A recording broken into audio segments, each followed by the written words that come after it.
All right, good morning, everybody, and welcome to After the Ascension. This is class number 11, our second to final class. We're looking at the first 120 years after Jesus ascended into heaven and taking a look at how our faith developed in those first few decades.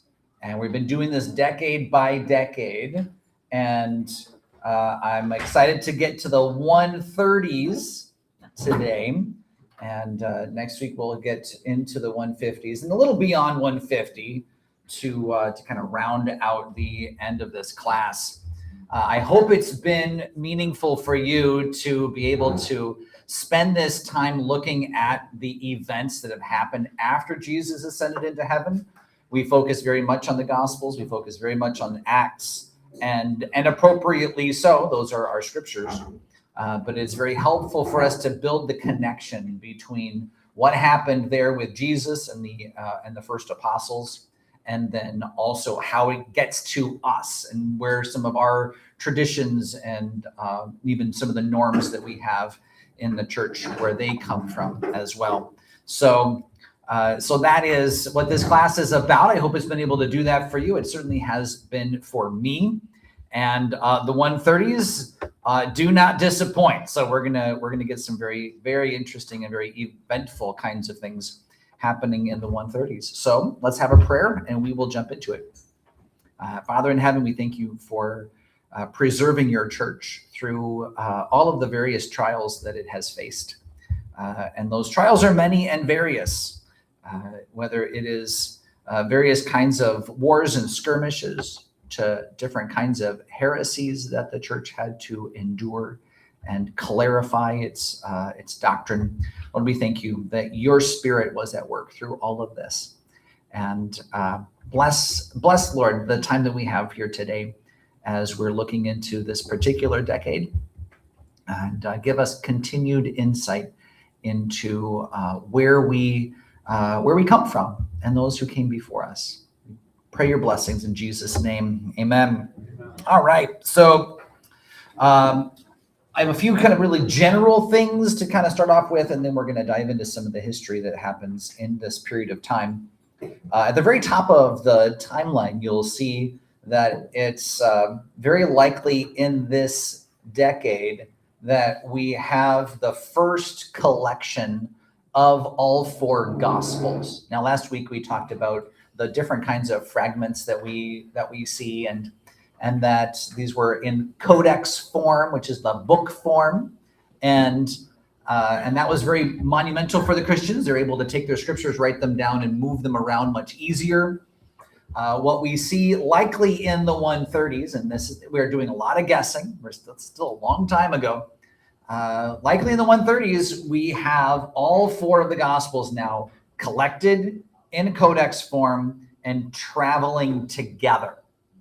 And the significance of that is that this early, we're at right around 100 years after Jesus' ascension.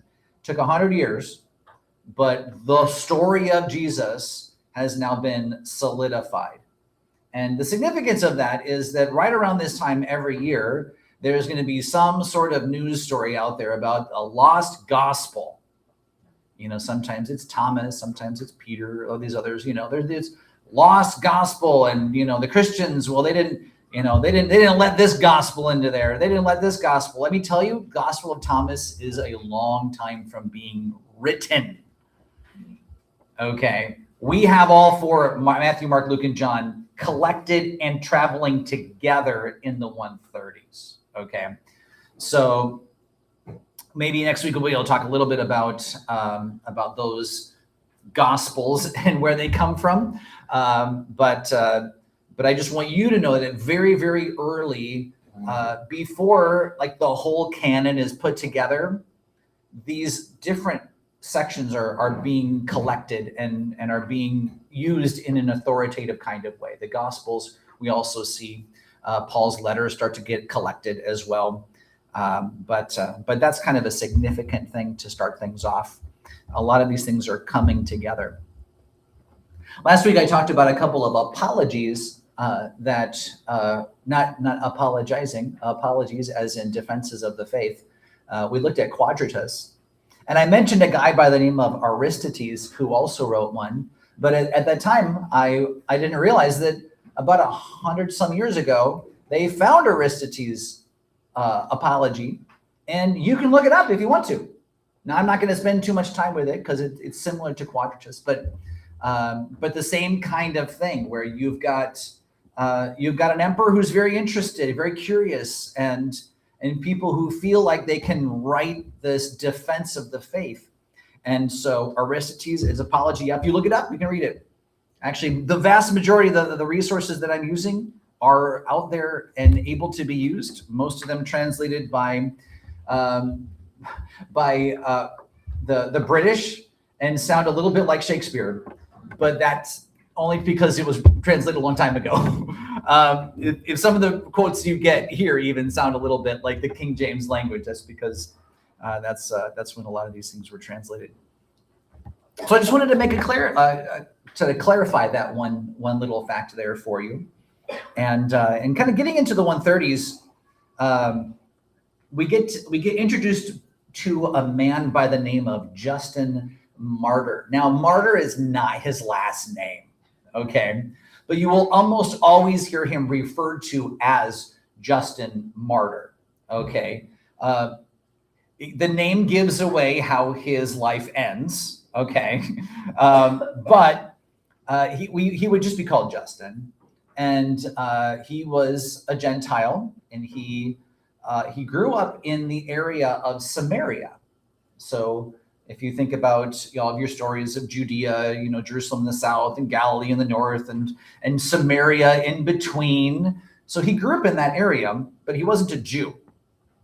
And he was a philosopher, and he explored all these different philosophies and really trying to discover God in the process. And so he's studying philosopher after philosopher. And one day he comes upon a man who asks him some soul-stirring questions. It was a Christian. And those soul-stirring questions that he was asked by this Christian man sent him down the path toward finding God through Messiah Jesus. And it's very interesting with Justin. Justin, because he was already a philosopher, felt like this whole Jesus thing it's like the best philosophy. Like if you're going to have a philosophy, have the Jesus philosophy. So he would still wear the philosopher's robes, even as he would be teaching and preaching about Jesus. All right, now that's significant because up to this point, you really have kind of a divide between philosophy and kind of a Judeo-Christian kind of thing going on, religion. All right. If you think of Paul and the Areopagus kind of thing, it was like oil and water in that moment. For Justin, they really weren't two different things. It was just wisdom. And that's really what philosophy is. Philosophy is the love of wisdom. So if you're going to have a love of wisdom and God's wisdom is the greatest wisdom, well, let's just put all of these things together. So what you have in Justin is somebody who is going to approach this Christian faith with a philosophical bent, okay? And that is going to further enable Christianity to make inroads into Greek and Roman culture because they're already thinking philosophically, all right?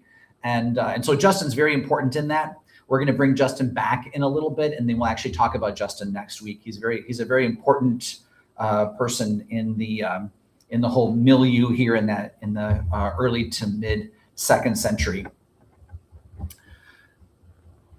Along the way, we have a number of other documents that show up. One that I'm going to bring to the fore is a letter that's called the Epistle to Diogenetus. And it's a fascinating little book. Again, you can look it up yourself and you can read the whole thing. We don't know who wrote this letter, and we don't know who received the letter, other than it was named Diogenetus. And wouldn't you know it, that's a really common name. during that time. So it's not like we can it could be this person, or it could be this person, or it could be anybody. Okay. But clearly, whoever is writing this letter is a Christian and has a really strong faith and is seeking to inform Diognetus about that faith. Okay. And any one of these resources we could spend hours on just by themselves, just to analyze them and spend time. I'm trying to give you a little bit of an introduction to it. This letter to Diognetus, it's definitely early 2nd century, and there are a lot of reasons why you can kind of parse that out, just the development of theology and things like that. But he even kind of talks about the Christians as a third race.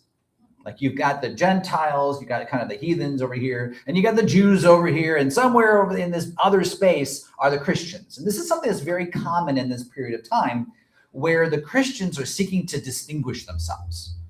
Like they're not all of these other things. There's something different. Okay. And we'll talk more about why that was an important thing for them later on. But I do want to read some of this letter to Diognetus, because it's an amazing description of Christians. And even if you can kind of think of it as like a description of Christians to somebody who may be less familiar with who they are and what they're doing. Okay. So here's from chapter 5. For the Christians are distinguished from other men by their wonderful and confessedly striking method of life. They dwell in their own countries, but simply as sojourners. And as citizens, they share in all things with others, and yet endure all things as if foreigners.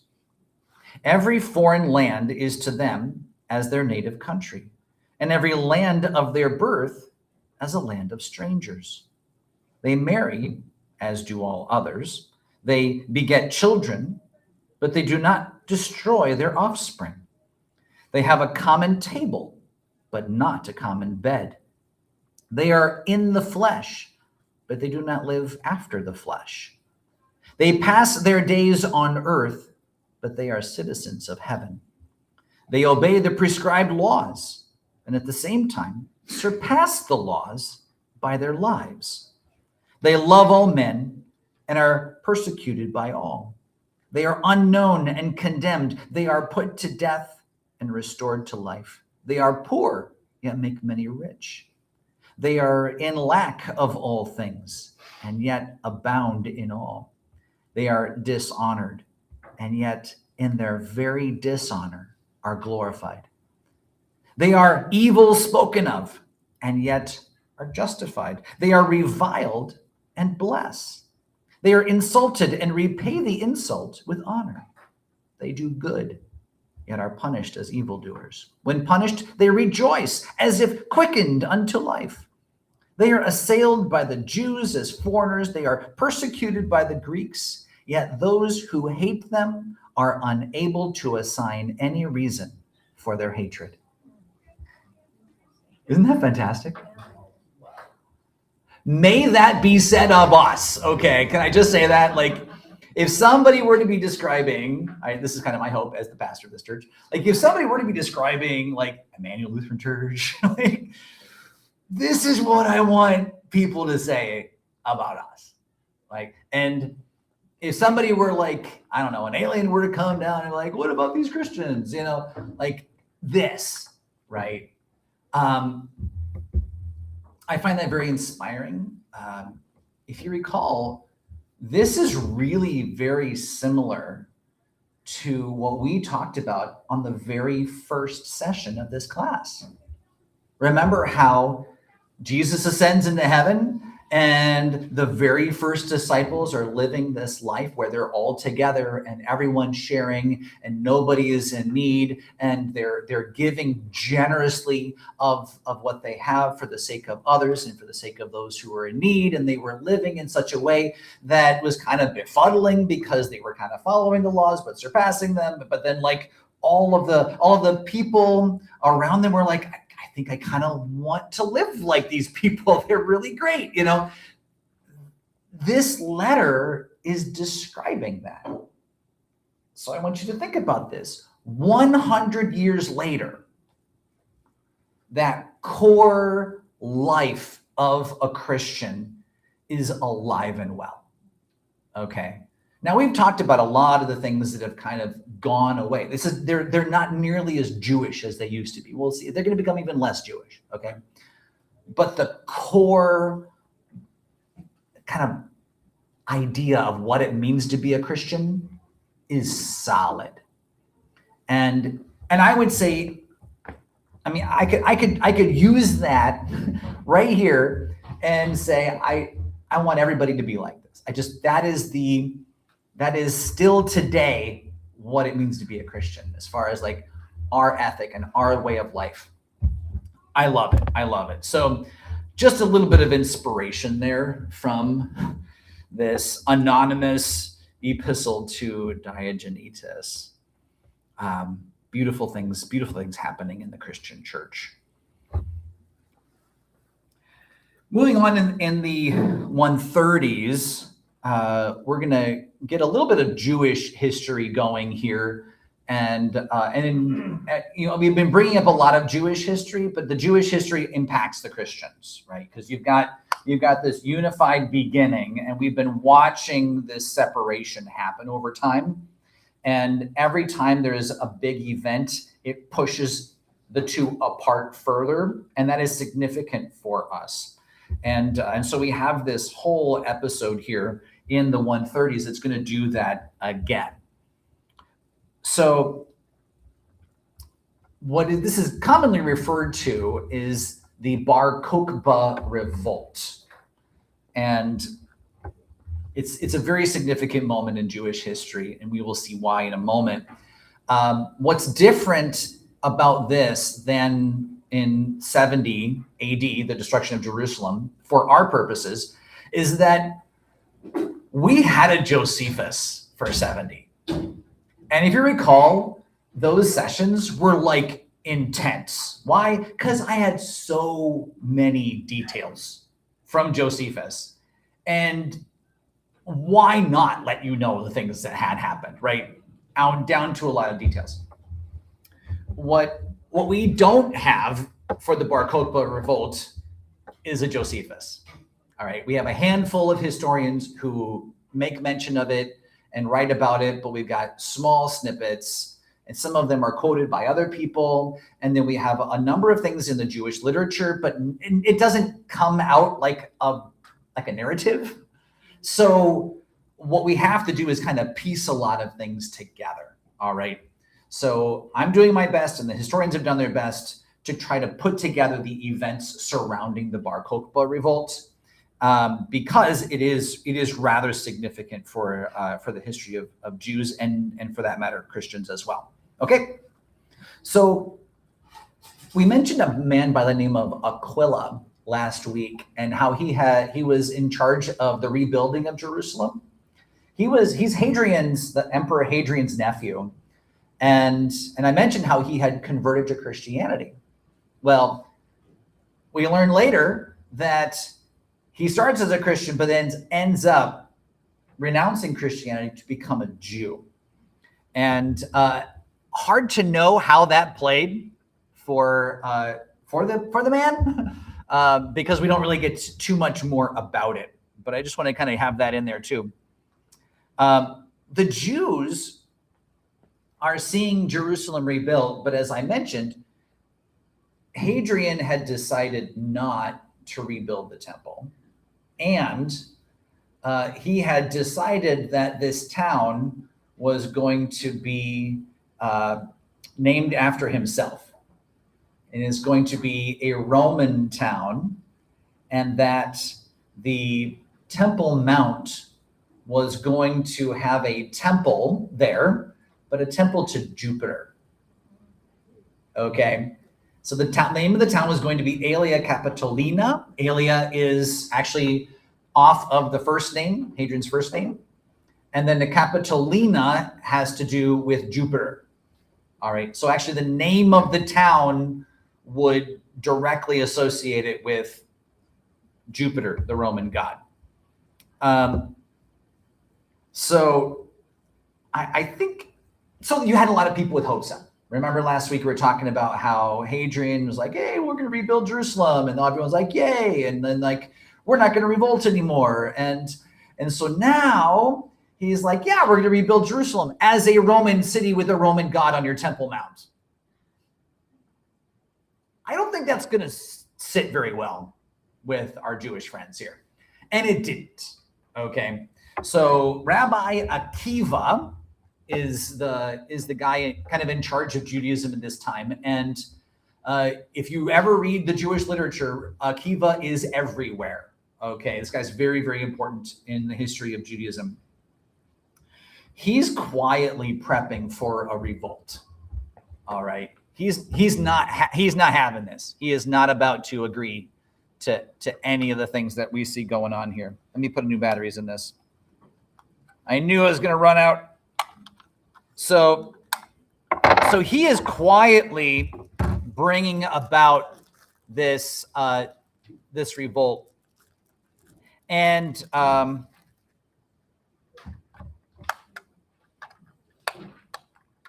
there we go. That should bring it back. And so they're building caves and they're gathering weapons and really doing all the things behind the scenes to prepare for what they believe is going to be a successful revolt against the Romans, and presumably, recapture Jerusalem and bring back the Jerusalem that they were hoping for, rebuild the temple, the whole thing. So at this time, there was a man by the name of Tineius Rufus, who was the governor of Judea. And he, in the Jewish literature, ends up being called essentially Tyrant Rufus. You can kind of see that there. They like to do these little plays on words. We're going to see more of that. Plays on words, Jews do that all the time. Rufus actually connects with Akiva, the rabbi. And there are a number of places in the Jewish literature that has the conversations between Rufus and Akiva. Just kind of like we had, before with Hadrian, there were like these conversations. We have those also in the Jewish literature. Fascinating stuff, okay? And you have to take it with a grain of salt. I mean, the Jews are going to take it from a Jewish perspective. And so Akiva is always going to best Rufus in all of the conversations, okay? And according to that literature, Rufus gets all upset because he can never talk to Akiva without Akiva winning the conversation. And his wife, Rufina, decides, well, I'm going to best Akiva. I'm going to seduce him. Well, it doesn't work. Akiva kind of sees through it. But somehow later, Rufina becomes a Jew and marries Akiva. And Akiva was already married. And if you look into the Jewish literature, there's this strange declaration from Akiva that it's okay to divorce your wife if you're attracted to someone else. Interesting. I know. Not making any judgments, but kind of wondering about Akiva. I don't make this stuff up, people. It's the real thing. So I imagine there's some tension there, right, between Rufus and Akiva. Just, yes. And there might be a reason why he became a tyrant. Construction on Aelia Capitolina started very intentionally on the 62nd anniversary of the destruction of Jerusalem. They loved it. They still do this, by the way. In the Middle East, if there is a big anniversary of something, you got to watch out because that's when they'll do things. They are very big into the symbolism of those kind of anniversaries. And so as a little bit of a slap in the face of the Jews, it's like, we're going to do the groundbreaking on the day we destroyed your city. All right. So just, twist the knife a little bit. Very intentional, very intentional. But with all of this now, you end up having among the Jews this feeling like, wouldn't it be great if we had Messiah? Like, wouldn't this be the time that Messiah would show up? Now, Akiva is very, very keen on this idea. And he's like, yeah, I'd like to have Messiah. And you know what? I think I found him. His name is Simon Bar Kokhba. All right, Simon Bar Kokhba. Now, they would have called him Simeon.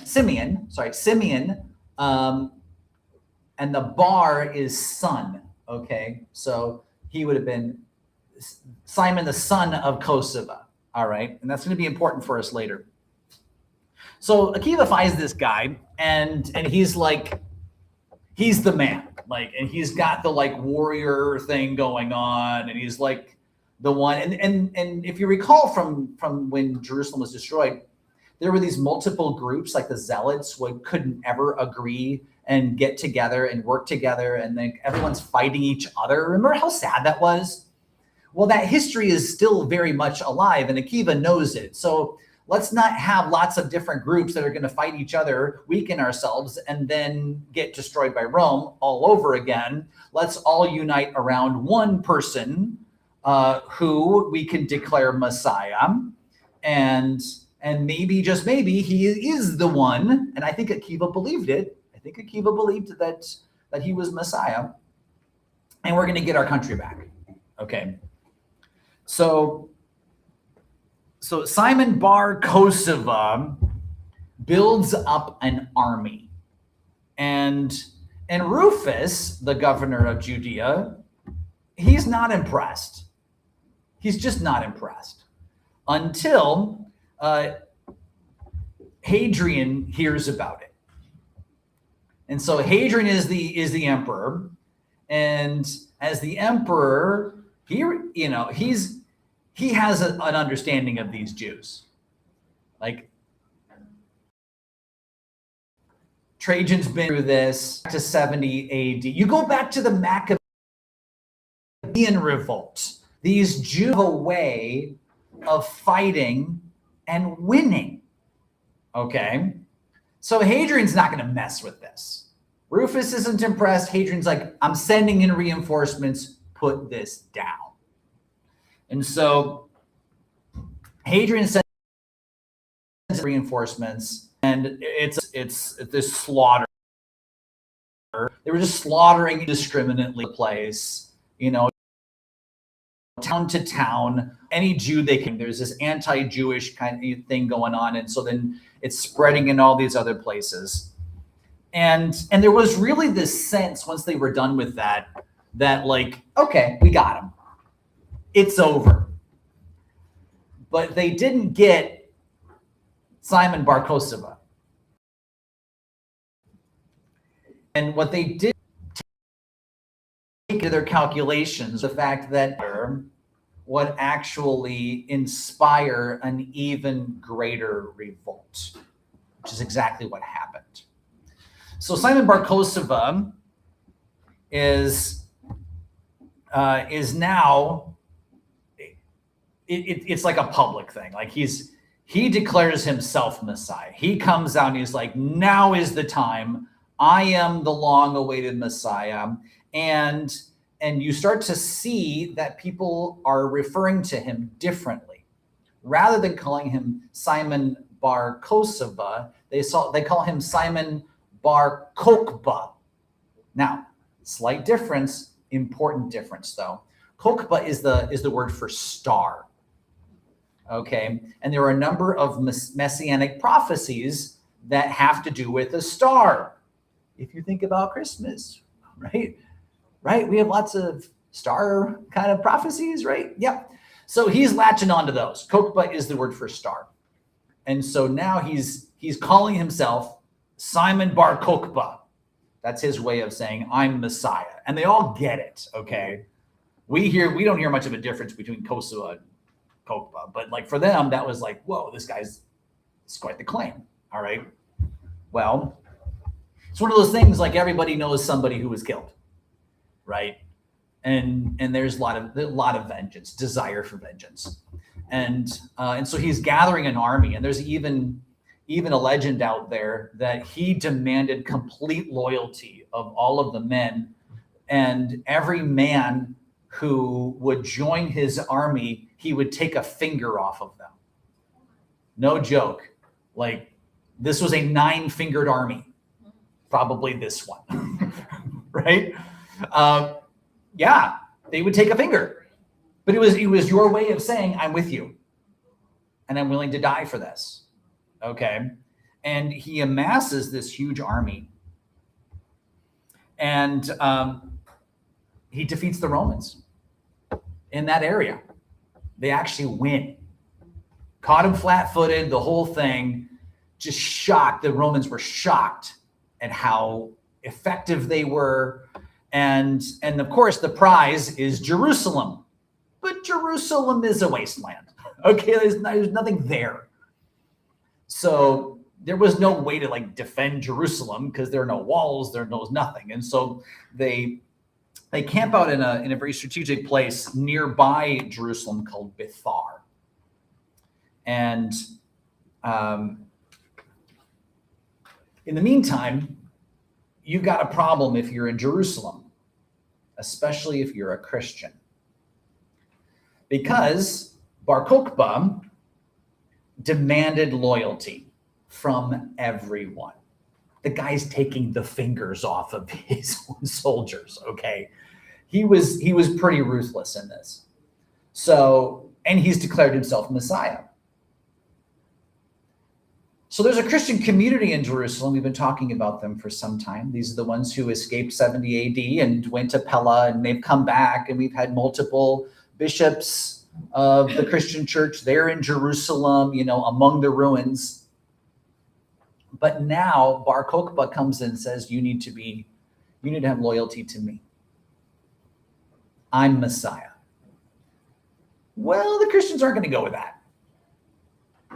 And so he held these like inquisitions very similar to what they were facing with the Gentiles. It was like, renounce your Christ and accept that Bar Kokhba is Christ. And of course, the Christians aren't going to do that. They know they know they're Messiah. They know Jesus is Messiah. And so they all together said no. And he killed them all. He wiped out all of the Christians in Jerusalem. And it even spread to surrounding communities where there were Christians in Judea. So Bar Kokhba demands this loyalty, wipes out the Christians. And it's awful. And actually that is the end of Jewish Christianity, essentially, in that area. Okay, that was the end of it.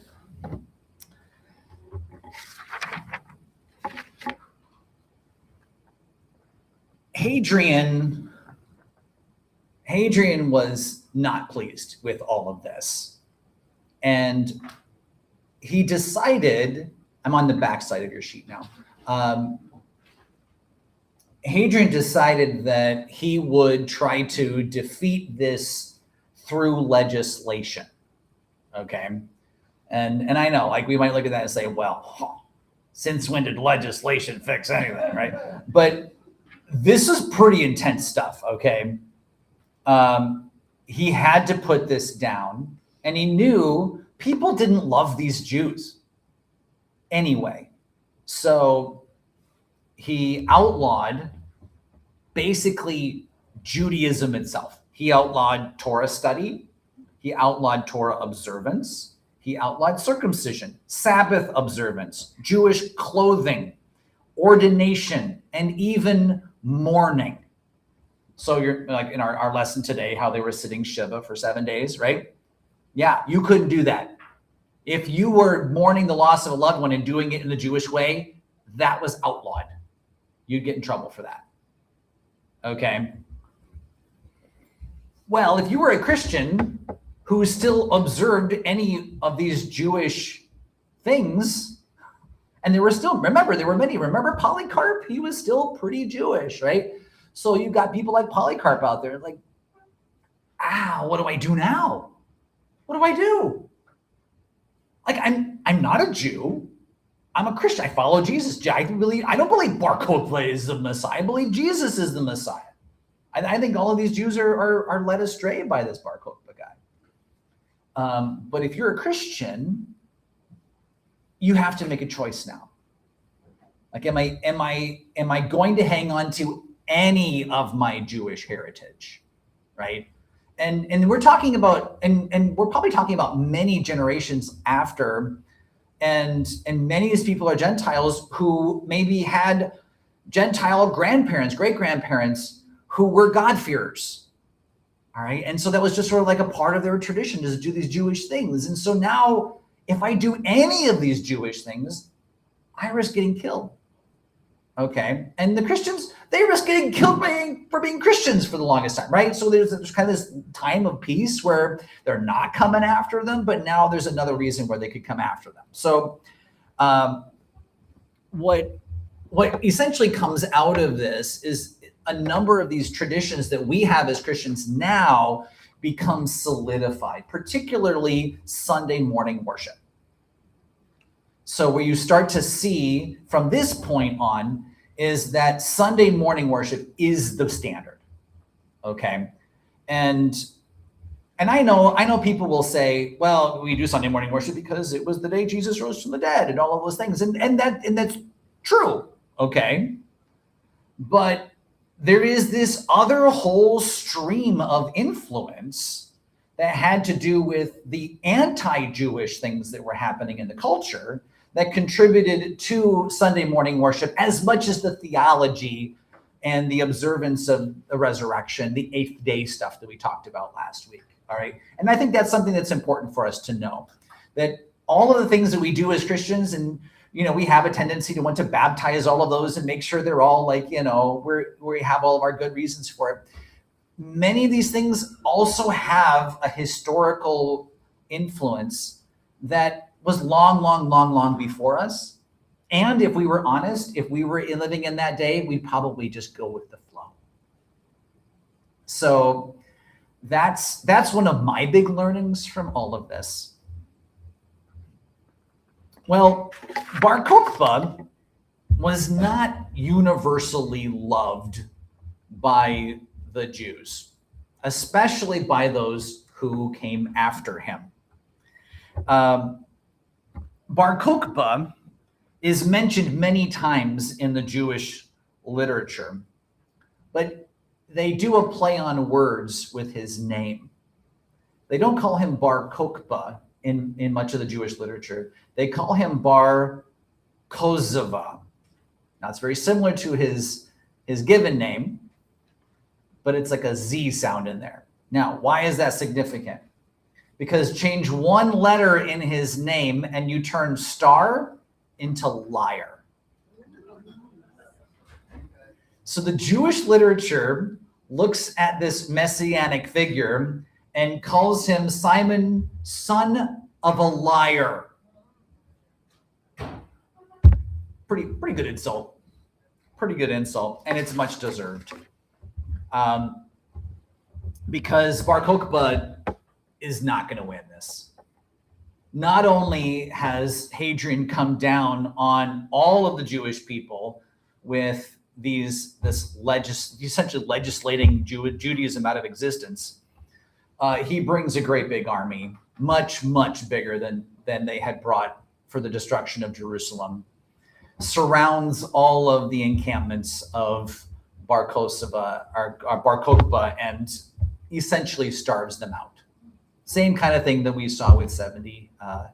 But this is, just off. We don't have the details. Josephus gave us gruesome details. We don't get that necessarily here. But they were starved out. They were later attacked. And again, everyone killed. So that puts down this revolt. And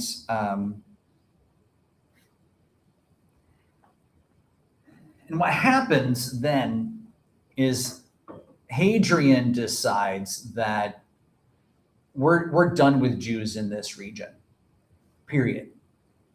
Like, not only have we legislated Judaism out of existence, there will be no Jews in Judea. Nobody in Jerusalem, Aelia Capitolina, nobody in the region. You couldn't be a Jew and be in visual sight of the capital of Jerusalem. And so he essentially, if they found somebody, they would move them out or kill them. Okay. And so he even renamed the area. Hadrian renamed the area Palestine.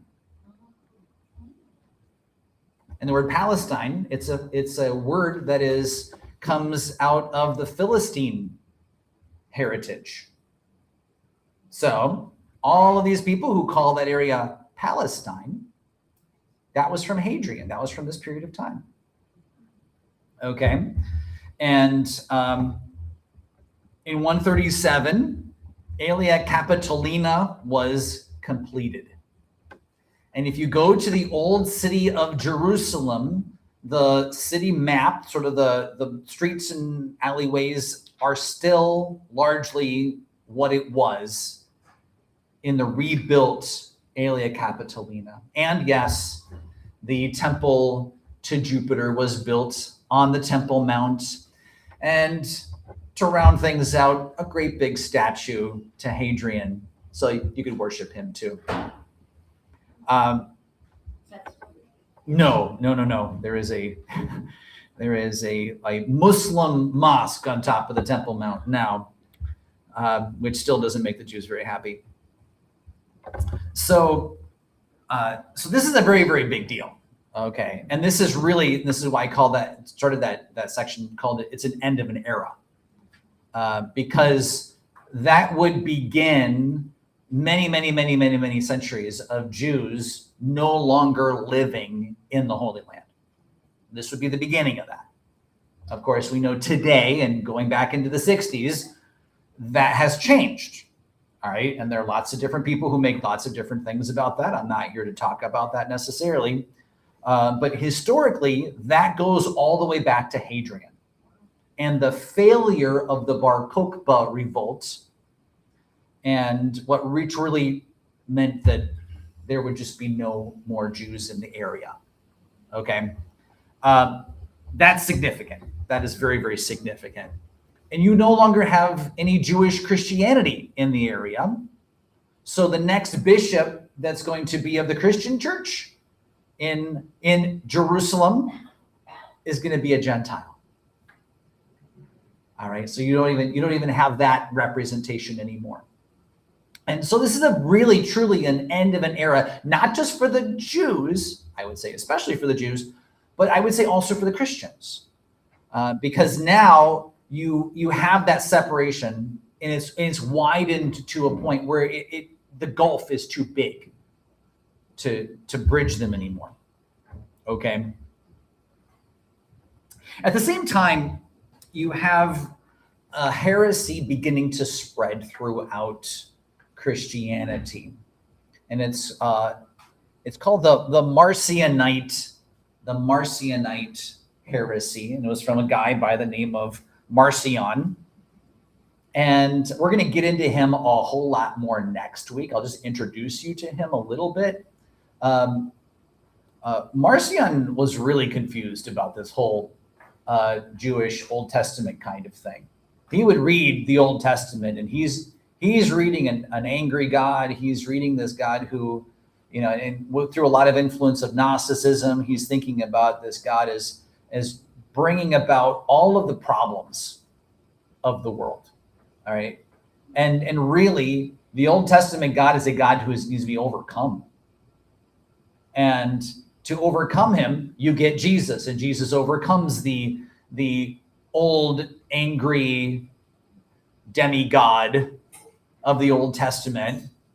And now you got the good stuff with Jesus. Well, you can kind of see where he's coming from in the sense of like all of the separation between the Jews and the Gentiles, right?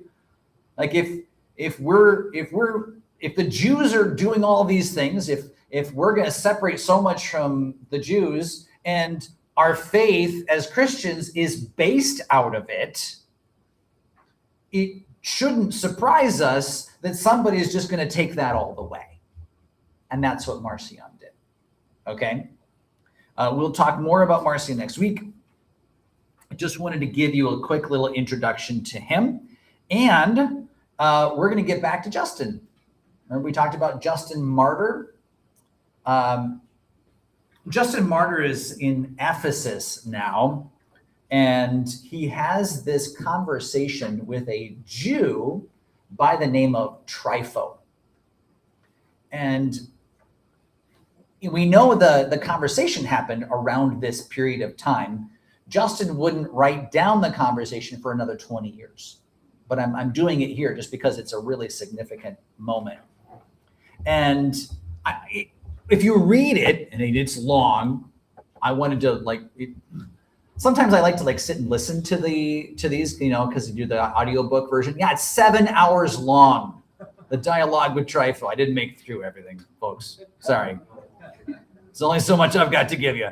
But the dialogue with Trypho is fascinating because Justin and Trypho are really doing this us versus them kind of thing, where if one would take a position, the other has to take the other side. We might be familiar with that in our culture these days, right? This us versus them. If they said it, well, then I'm going to say the opposite thing, even though it may not totally make sense together. They were kind of doing that. And I find this really, really fascinating. So I pulled some quotes from dialogue with Trypho, and it's fascinating stuff. Okay, it really is. So here's a little bit from chapter 11. For the law promulgated on Horeb, that is Mount Sinai, is now old and belongs to yourselves alone. So this is Justin talking to Trypho. But this is for all universally. That would be Jesus. Now, law placed against law has abrogated that which is before it. And a covenant which comes after, in like manner, has put an end to the previous one. And an eternal and final law, namely Christ, has been given to us. And the covenant is trustworthy, after which there shall be no law, no commandment, no ordinance. All right, so you can really see Justin is coming down and saying, we've got something new. And because we have something new and you had something old, the new overcomes the old. It's replacing that old and really universally so, saying that the old is essentially gone. It's not even applying anymore. So as far as Justin would be concerned, that Old Testament isn't useful for us in the same way as it was useful for you. All right. Now, you can see how that's going to become a problem when he gets together with Marcion, right? Because Marcion's actually saying something along that line. Little hint for next week. Because it's going to get interesting. But as far as Justin is concerned here, he's wanting to build the distinction. Okay. And Trypho, by the way, is coming and saying, you can't really be a follower of a Messiah, our Messiah, unless you're circumcised, unless you're a part of, be a Jew. And so he's doing that whole Judaizer thing, which again, if you think about the culture at the time, you have two distinct things. And so there is no room for any sort of meeting in the middle. That culturally was not going to happen. So it's either be a Jew and have a Jewish Messiah, or be a Christian and be a Gentile. It was an either or. Okay. This next quote I find absolutely fascinating. All right. This is from 61 and 62. And proving that Jesus was born of a virgin, and that his birth of a virgin had been predicted by Isaiah, quoted again, the same prophecy. It is as follows. Behold, the virgin shall conceive and shall bear a son, and they shall call his name Emmanuel. And he gave the rest of the quote. And I continued, Now it is evident to all that in the race of Abraham, according to the flesh, no one has been born of a virgin, or is said to have been born of a virgin, save this our Christ. And Trypho answered, the scripture has not, behold, the virgin shall conceive and bear a son, but behold, the young woman shall conceive and bear a son, and so on, as you quoted. But the whole prophecy refers to Hezekiah, and it is proved that it was fulfilled in him according to the terms of his prophecy. Here's what makes this really interesting, everybody. We believe they're both right. No joke. When I teach on this passage, which our church happens to be named after, I will teach that there is a near-term fulfillment to the prophecy. All of the prophecies have a near-term fulfillment. And the prophecy fulfillment of this particular prophecy is Hezekiah. Isaiah is talking about Hezekiah coming in this passage, okay? But then we also say there is a greater fulfillment that comes later. And then we're going to agree with Justin that there is an actual real virgin who's going to conceive and bear a son, and his name is going to be Jesus. So we're living in a world where we can say both of those are true. They were living in a world where it had to be either or. Okay. So I found this particular quote to be fascinating because I was agreeing with Justin and then I was agreeing with Trypho. And I'm like, oh, but that's what's going on, right? You can't let both of these things be true at the same time. All right. So I found that to be just very, very interesting and very telling about what's going on in their world. Yeah. So is that word, is he saying that the word virgin is simply referring to a young woman? Yep. So the Hebrew word for virgin there can equally just mean a young woman, a young maiden, right? Now, those young maidens are usually virgins, okay? So it's not wrong to translate it that way, but you're going to find that word in Hebrew used just for young women in general, okay? And so again, Trypho's right, but so is Justin, and that's the crazy thing here. So that's what's going on in history. All right, one more quote that I want to bring here. And I found this one to be really interesting because the question kind of gets refined down to like, is observance of these Jewish things, like, does that cause you to not be saved? Like, can you still do some of the Jewish things and be saved? And I mean, I'll hand it to Justin. Like it feels like when you're reading, it feels like he's faithfully retelling the conversation. So check this out. This is from 47.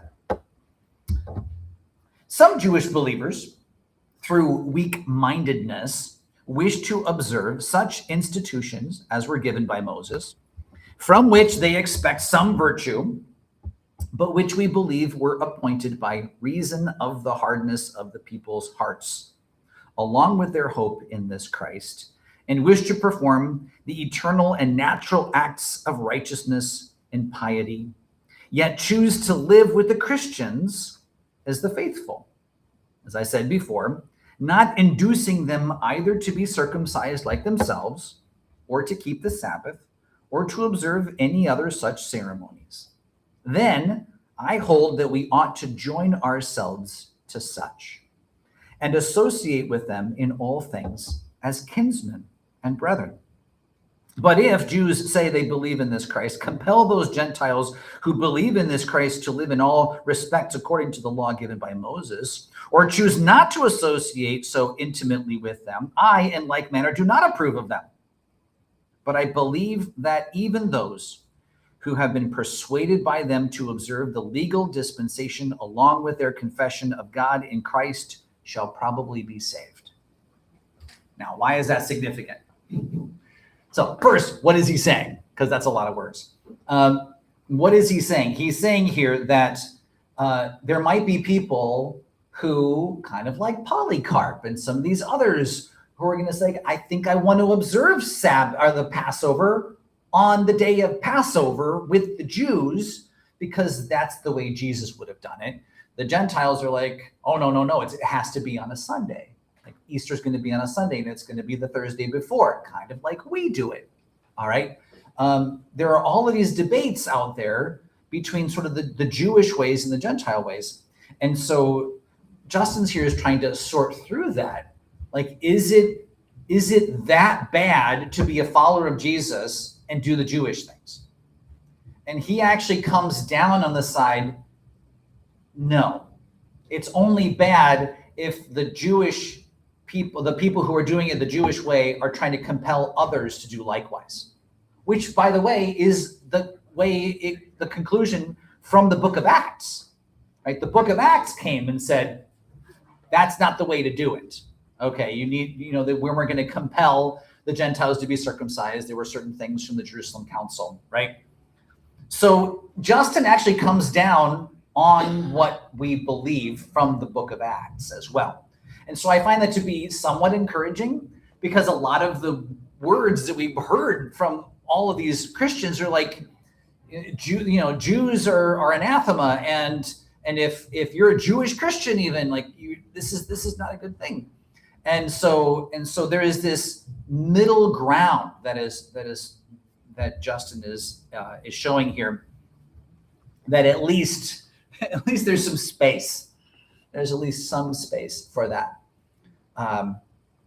In 138, Emperor Hadrian is going to die. Antonius Pius is going to be made Caesar, and Antonius is going to end all of those legislations that Hadrian had against the Jews. And so that's going to calm things down a bit for the Christians, for the Jewish people, and for that matter, for the Christians as well. But the Christians have really, the damage has been done for them, right? They are where they are. There's been a separation from their heritage, and that separation from their heritage is going to turn into one of the bigger heresies they have to deal with, because you have a disconnect now between everything that led up to Jesus and everything that's happening after Jesus. And the Marcionite heresy is all about that. So for our final session of after the Ascension, we're going to be focusing in on the Marcionite heresy,